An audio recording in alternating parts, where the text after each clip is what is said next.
Our fourth inductee this evening, Kevin Bryant. Joining Kevin tonight is his brother Sarah, his son Michael, grandson Oliver, daughter Catherine, and her husband Joseph, and daughter Megan Bryant. Kevin Bryant. Wow, that's impressive, and I know as many accolades as that says, Kevin, I've known you for a long time. It's your character that speaks loudest to me. So that might not have been loud enough in there, but I always have appreciated that in you, and you know that. So, you know, there's some gaps in there, and if you could just share with us a little, Kevin, about growing up, your family, and a little bit about your career. Well, thank you to the OADA, to Bill Bowers, to the board that selected me. I really appreciate the honor.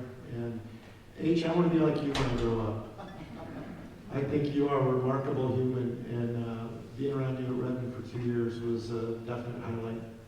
And thanks for doing this tonight. You're a remarkable man, and you set the bar. So thank you. I grew up in Bothell, Washington, outside Seattle. We moved, worst possible thing could happen to an 8th grade kid to be a huge Sonic fan in the middle of 8th grade, moved to Portland, Oregon. So the minute I got there, I was hated because I was new and I had Sonic gear. And so every day was an adventure. I went to Chapman Elementary when it was 1 through 8. I went to Lincoln as a 9th grader. And then my parents moved and went to Sunset for the remainder, along with my 4 siblings. And it was a challenging time to make a move like that. I made some great friends. My good friend Todd Fremeth over here became a good friend early on. And Todd continues to be remarkable to our class of 1976 because he married a gal none of us would even talk to in the hallway. Brenda Buchelman. I mean, seriously, Todd? And people still, we see him and they still say that, he married Brenda Buchelman? Are you kidding me? Gee whiz, Fremeth really stepped his game up. And Todd and I played together for 3 years. Todd played way more than I did on the basketball team. We won the state title. I scored 36 points that year. And very humbling. I wanted more than anything to be the star. I gave more time to basketball than I did to sleeping or anything else. I loved the game and wanted to be a college basketball player. At the top of my senior yearbook, right by my name, it says, you know, your senior quotes, it says, I want to go to college, I want to play college basketball, become a full-time jock. Well, being a high school AD is not a bad gig, or a college AD, and I had much more success in college than I did in high school, given the opportunity. We had 2 Division I players on our team at Sunset, and so we had a lot of success. It was very fun. We won the state title my junior year. Mark Radford went for 32 points the first game of the senior year at the Coliseum, and we got beat, put in the breakfast bracket, and came back and took 5th, which we were really proud of, so that was really fun. I was walking out of the Coliseum, and I hear this voice, Kevin Bryant! I look down there, and there's this guy, got gravy stains all over his jacket, and he's got some, I don't know, catalog or something. I'm Chuck Randall from Western Washington. I want you to come play for me. And he hands me this catalog, and I'm going to look for gold in Columbia or something. There's a phone number he circles. I'm supposed to call this guy, and I ended up going to Western, and it was just, you know, for any college kid at that time in the late 70s to be 5 hours away from home, no cell phone. You could only call Sunday afternoons, and only for 4 minutes. I mean, I was in. You know, my mom dropped me off. She was crying. I was jumping up and down. It was like, man, I'm alive. This is awesome. And it was great being a Viking. We were not have as much success as I would have liked. I know Bill Volk's son is taken off there to ADLO and to celebrate his son's National Defensive Player of the Year in football. He was a Central Washington guy. I'm not a fan of Central Washington, but I'm a fan of his son. And we used to play games where their signage would say, if you can't go to Nationals, go to Western. And our signage said, if you can't go to college, go to Central. And so it was fun. I made some good friends. I am, like on the JV2 team though, with this group, there's 3 national ranked track and field folks that have come to support me. 2 javelin throwers. My son-in-law was in the top 5 in the country at Whitworth. Dave Pullen was a national decathlete athlete. He's in the Hall of Fame at Lewis and Clark. And then Rob Castile, top 5 javelin thrower at when he was at Linfield.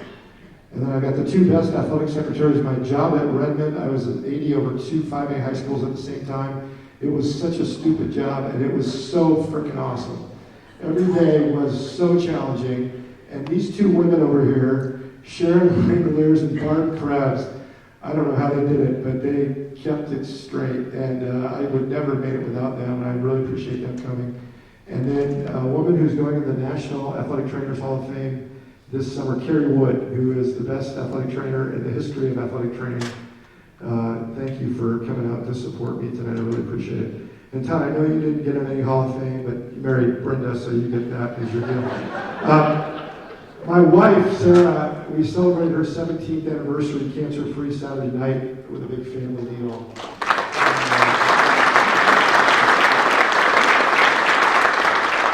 I'm not sitting here without her. I know a lot of you know a little bit of my background, and it's really crazy. I mean, some of you, I've been to more schools than you've had cereal boxes. I mean, I think I've had 14 schools is where I've been, colleges and high schools. And, I made some moves, and, people rolled their eyes. Sarah took a lot of junk from people, I think, that I didn't even know about. And without her support, I was basically working on my PhD at the University of Idaho for 2 years, coming back on the weekends. Redmond was a back and forth. Sarah was not going to move. And so back and forth, we stayed in the same house since we moved to Portland from Spokane. And my kids are like way better than me. And I'm just so glad they're here tonight. My daughter Catherine, Pastor Catherine, she has her master's in divinity, is working on a foundation in Seattle.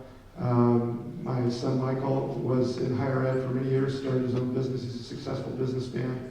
And my daughter Megan is right in the middle of her master's degree in organizational management at Gonzaga. And every day I just am so grateful they're more like their mom than they are like me. I don't know how many times I've been reminded, good thing your kids look like your wife. And I'm like, yeah, okay, I get it. It's really a new joke. I only hear it every day. So, and then one of the best coaches I've ever been around in my life, Randy Vigiano, now the AD at Ridgeview High. We just had so much fun the last 2 days, hanging out together. And then my brother-in-law, Michael, who's a pilot for Alaska, don't blame any of the Alaska problems on him. He just flies the thing. He doesn't take care of them. So he's a remarkable pilot and friend. And then Pete Lukic, who is at my alma mater at Sunset and had a short career there, 42 years. So a remarkable friend and person. And those have all had a huge impact on my career and my life. But I know without Sarah, I know I'm not sitting here. And it was a couple weeks ago, Sarah said to me, well, you're ADD, right? And I was like, I was kind of like, I didn't take it as an insult. It was like, really? And there's a book out, some of you may have read it, I doubt it, but it's called Driven to Distraction, about adult ADD. I was so distracted I couldn't even read it. And so I want to apologize to any of you that I've had a conversation with. And I've changed the subject 5 times in 3 minutes. That's just who I am. Unfortunately. And if you've ever read the Gallup Strength Finders, there's all these strengths that give you your top 5. 3 of my top 5 are positivity, belief, and woo, the ability to win others over. It's basically a 10-year-old boy on Mountain Dew, okay? And so you get patted on the head a lot, people look at you like you're crazy, but that's just what I was given, so I'm trying to make the best of it. There are a couple instances that happened to me during my high school career that really had a remarkable impact. And one of them was Bruce Alton, the AD at Benson High, when I was at Aloha. We played them in a baseball game at Sun City Park. And I was looking at Bruce, and I thought, I wonder how he's really doing. Not that Aloha was Jesuit, but I thought, the PIL is a challenge. And I had a lot of respect for the PIL folks that battle it out every day. So I walked over to him and I said, Bruce, how's it going? And he goes, oh, it's going great. And I went, really? And he goes, yeah. And I go, why? And he goes, because I love my coaches. It just hit me right in the head. And I thought, well, I love my coaches, but I wonder if they know I love them. And I only had we're at some Portland Park. I had like a 2-hour drive back to Aloha High School. Rob Castile would always say the best way to get to Aloha is by helicopter. So I'm driving all the way back after this game, and I'm thinking about what he said. And it changed the way that I did my business as an AD. And from then on, I tried to make sure that my high school ladies knew, or my coaches knew, that I love you. Not just in action, but in word. And it really changed, I thought, the trajectory of my work. And then another person that had a huge impact on me was Kelly Wardwell, who was my softball coach in Aloha. And like some of you, I was in my office one day, I didn't have an athletic secretary, and I'm doing all this stupid paperwork, and I'm pretty frustrated about it. And I'm actually saying to myself, I got a master's degree, and I'm sitting in here doing this stupid paperwork. I can't look at these people. And she walks in, and she looks at me, and I don't look up, I'm working on the computer, and she says, "You're a horrible listener." Well, that got my attention. And so I put down what I was doing, and it taught me a lesson that remained throughout my career. When someone walks in my door, no matter what it is, focus. And so, there were so many times of just being humbled like that made me a better AD. And I'm so grateful that I had people around me that were willing to speak the truth. Randy Vigiani would be a great example. Pete Lukic would be an example. So, Rock Castillo would be an example. So, are we done now?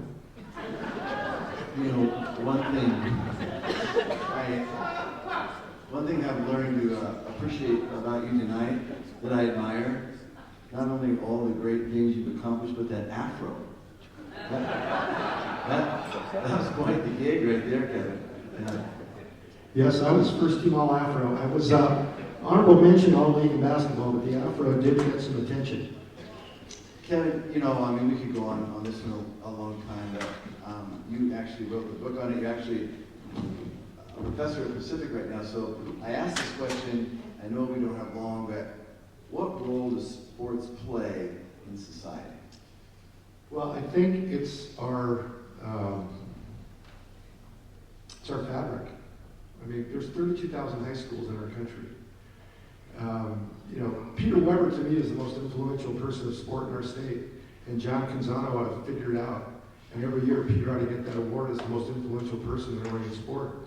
And not too far after him is Hoodie, okay, and our friends at the OACA, Rob and Chris, who influence every single community of sport in our state. And we still talk about Phil Knight. I mean, I'm sorry, that's great, you sold another pair of Nikes. But Peter, so under the gun, not flashy, but just every day. Just serving kids, serving coaches, serving ADs, administrators. I think it's heroic. We live in a society that's ethnocentric to the core, self-centered. It's all about me. And every stinking day, you guys go out there and say, that's all right, I'm going to make something special happen. We're going to develop team. We're going to develop community. That's heroic to me. Because you're fighting against the very nature of people. That they want NIL. They want to start. They want number 9. My dad's going to come talk to you if I don't play more. All this stuff that goes on, and you show up every day and continue to make a difference in the lives of kids in your community. That's heroic to me. And it needs to continue because there's no other way they're going to learn about community. You look around, what's going to teach them that stuff? If it's not for what we do, what you do is so important. And I just think we've got to continue to battle. We're not going to win, but 95 to 97% of athletes are not going to go on to play a college sport. So what are they walking away with? What, in 10 or 15 years, are they going to say, athletics in high school made this kind of an impact on me? Hope it's not by accident. We talk a lot about educational-based athletics and co-curricular and all this stuff. It all sounds good. We all feel good about it. Pat ourselves on the back. What the heck does that mean? What is the curriculum? If I went to a parent night and I gave that kind of a speech about my math, parents would be rolling their eyes going, are you kidding me? What is it? Are we adding? Are we subtracting? Oh, we just love math. We have got to be specific about what we're teaching kids through our athletic programs. And then when they get done, they can say, okay, you made an agreement with me. It's educationally based. Here's the education that I took away. Thank you very much. And it's going to make a difference. In 15 years, that out-of-bounds play is not saving a marriage. But teaching character, love, honesty, justice, respect, responsibility, that's changing a life. And we have got to be about that. And you are. I'm not saying you're not. Okay? I think it's amazing we get to do that together. I mean, you group of people are incredible, and I just feel so amazed that I get to be around you. I kind of answered this question a little bit, Kevin, but you actually, part of your doctorate was on this, so we could go for a long time, but role does sports specifically play in building character? You're not supposed to ask anyone about their dissertation. That's an hour and a half. No, well, I'll give you 2 minutes. The research shows the higher we go in athletic participation, the less morally developed we become. All the research says it. We say stuff like educational-based athletics. Oh, sports teaches character because we want to believe it. Since the 1850s, it hasn't been true. Muscular Christianity movement started in the 1850s, and since that time, we have not really built character through sport, except when we're intentional. Putting on a uni, coming to practice, does not teach character. There are two specific types of character. There is moral character, and then there is performance character. Performance character are the things that kids learn just by going to practice. Be on time, be organized, be a good teammate, work hard. Those are all great things, need them for our society. Okay, now as my major professor at Idaho would say, okay, so we could have hardworking, dedicated, sacrificial, team-oriented car thieves if we don't teach morality. So honesty, justice, respect, responsibility, and love have to go along with that, and they have to be taught intentionally. We would never say to a kid, hey, we worked on a takedown move last week, we don't need to work on it anymore. There's no way we do that. Worked on rebounding once. Hey, we turned to double play, I think we got that down. No, we drill, and we drill, and we drill. If we want kids to walk away with character, we got to do the same thing. Not to the same degree. I'm not saying, okay, go home and tell your coaches 95% now needs to be on character. We need to be about our practice, our technique and tactic. But we have got to teach character on purpose or they're not going to learn it. Kevin, I'm kind of impressed you use wrestling as an example. Thank you very much.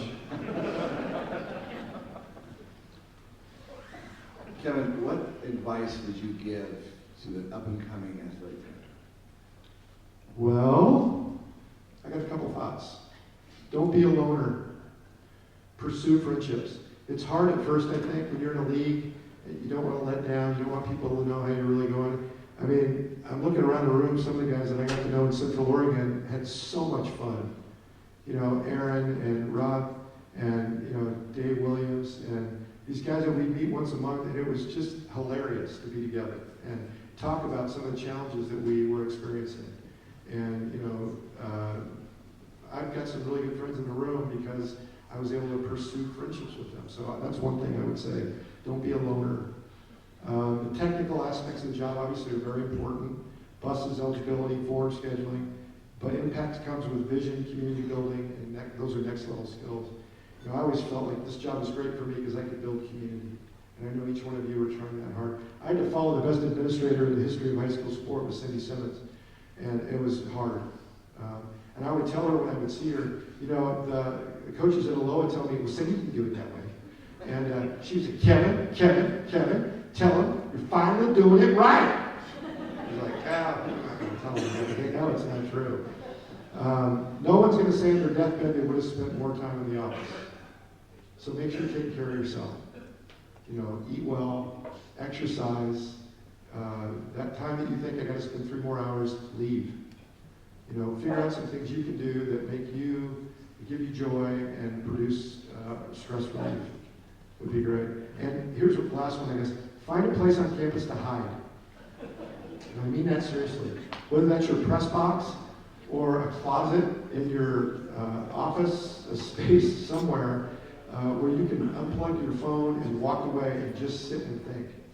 We just don't do enough of that. We're so busy. We're so dependent on the moment. You know, find a place you can hide. For me, it was the press box because it was so nasty. No one ever wanted to go up there, so I could go up there and, you know, and hide. And lastly, see this as a profession versus a job. There's a great way to grow into this as a profession instead of just looking at it as a job. And you're around such great people in this room. You have a great opportunity to grow. Kevin, you've already got a chance to do some of this, but is there anybody else that you would like to thank? Jesse Owens said, friendships born in the field of athletic strife are the real gold of competition. Awards become corroded, friends gather no dust. And that's what's produced, I think, in high school sport is we get a chance to build deep and lasting relationships. So I look at people that have impacted my life in this profession, and it's significant. Bill Bowers, Mark Horak, Mike McGinn, Tom Welter, Peter Weber, Pete Lukic, Marshall Haskins, who I think has done an incredible job in our city, Cindy Simmons, Terry Hansen, Dave Hood, Dave Williams, Robbie Bonner, Trent Kroll, Mike Sanderson, who was my kid's high school AD at Westview, Craig Rothenberger, Chris Welch, Anna Maria Lopez, who I think, Anna Maria, you are just magic. And every time I'm around you, I go away feeling better. And you do that to so many people. And you've done such a great job at your school, and you're still the world's best athlete, so it's pretty humbling. Dennis and Tim Burke, Doug Thompson, Tim Sam, Dave Earhart, Billy Volt, the new warrior and eater. And then I just had some great bosses. Tony Pupo, Bill Robinson at Whitworth, Brett Jackson, coaching at Western, Nick Sick at Churchill, who gave me my opening opportunity. Dr. Sharon K. Stoll, my professor at Idaho. Vicki Lukic, who was my principal at Aloha. Jim Eaney, who was my boss a couple times at Kira High, most recently my 26-year-old boss at Pacific, who's just an awesome human. So, 2024 OADA Hall of Fame inductee, Dr. Kevin